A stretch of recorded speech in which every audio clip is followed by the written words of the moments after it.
एक बार की बात है, एक छोटे से गांव में एक छोटी लड़की रहती थी जिसे सभी बहुत प्यार करते थे। वह दयालु हृदय की थी और हमेशा हुड के साथ लाल लबादा पहनती थी, जिससे उसे लिटिल रेड राइडिंग हुड के नाम से जाना जाता था। एक दिन उसकी माँ ने उसे अपनी दादी से मिलने के लिए कहा, जो जंगल में गहरी झोपड़ी में रहती थी। कृपया केक और मक्खन की इस टोकरी को अपनी दादी के पास ले जाओ, उसकी माँ ने कहा, और स्मरण रखो, मार्ग पर चलते रहो और पराइयों से बातचीत न करो। लिटिल रेड राइडिंग हुड ने अपनी माँ की सलाह मानने का वादा किया। वह टोकरी को सावधानी से लेकर जंगल की यात्रा पर निकल पड़ी। जैसे ही वह रास्ते पर चल रही थी, उसकी मुलाकात एक धूर्त बूढ़े भेड़िए से हुई। भेड़िया चतुर था और जानता था कि लिटिल रेड राइडिंग हुड की दादी अपनी झोपड़ी में अकेली थी। वह लड़की और उसकी दादी दोनों को खाना चाहता था। सुप्रभात लिटिल रेड राइडिंग हुड, भेड़िए ने मित्रतापूर्ण मुस्कान के साथ कहा। आप कहाँ जा रहे हैं? मैं अपनी दादी के घर जा रहा हूँ, लिटिल रेड राइडिंग हुड ने उत्तर दिया। वह इस रास्ते के अंत में झोपड़ी में रहती है। भेड़िए ने एक पल के लिए सोचा और एक योजना बनाई। अपनी दादी के लिए कुछ प्यारे फूल चुनने के बारे में क्या ख्याल है? उन्होंने सुझाव दिया। इससे उसे बहुत खुशी होगी। लिटिल रेड राइडिंग हुड ने सोचा कि यह एक अच्छा विचार है और फूल चुनने के लिए रास्ते से भटक गया। इसी बीच भेड़िया तेजी से दादी की झोपड़ी में पहुंच गया। जब भेड़िया झोपड़ी में पहुंचा तो उसने धीरे से दरवाजा खटखटाया। कौन है भाई?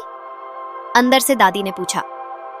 यह मैं हूं, लिटिल रेड राइडिंग हुड, भेड़िए ने लड़की की नकल करने की कोशिश करते हुए ऊंची मधुर आवाज में कहा। मैं आपके लिए कुछ केक और मक्खन लाया हूं। दादी, जो बहुत भरोसेमंद थी, ने भेड़िए को अंदर आने के लिए कहा। भेड़िया झोपड़ी में घुस गया और जल्दी से अपने पीछे का दरवाजा बंद कर लिया। फिर वह दादी के बिस्तर पर चढ़ गया और उनके कंबल से खुद को ढक लिया। जब लिटिल रेड राइडिंग हुड अंततः कुटिया में पहुंची तो उसे कुछ अजीब लगा। दरवाजा अधखुला था और घर शांत लग रहा था। वह अंदर गई और बोली, दादी, मैं आपकी दावतों के साथ यहाँ हूं। अंदर आओ प्रिय, भेड़िए ने दादी की तरह आवाज निकालने की कोशिश करते हुए कहा। मैं बिस्तर पर हूं। लिटिल रेड राइडिंग हुड शयन कक्ष में गया और देखा कि भेड़िया कंबल से ढका हुआ बिस्तर पर लेटा हुआ है।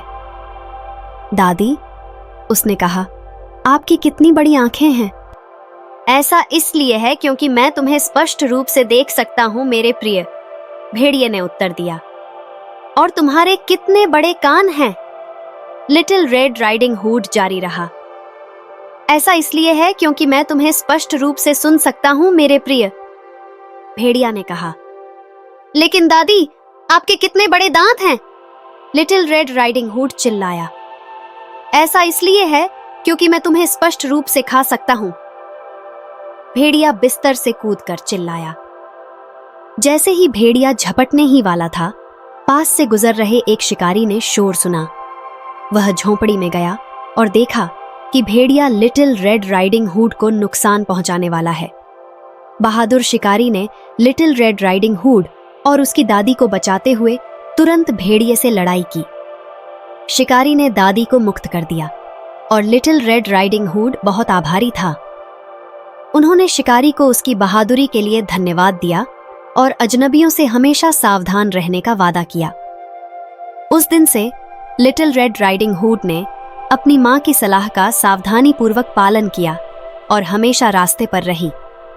जंगल अब डर का स्थान नहीं था, बल्कि सावधान रहने और बुद्धिमान सलाह सुनने के महत्व की याद दिलाता था। और इस तरह लिटिल रेड राइडिंग हुड, उसकी दादी और शिकारी हमेशा के लिए खुशी से रहने लगे।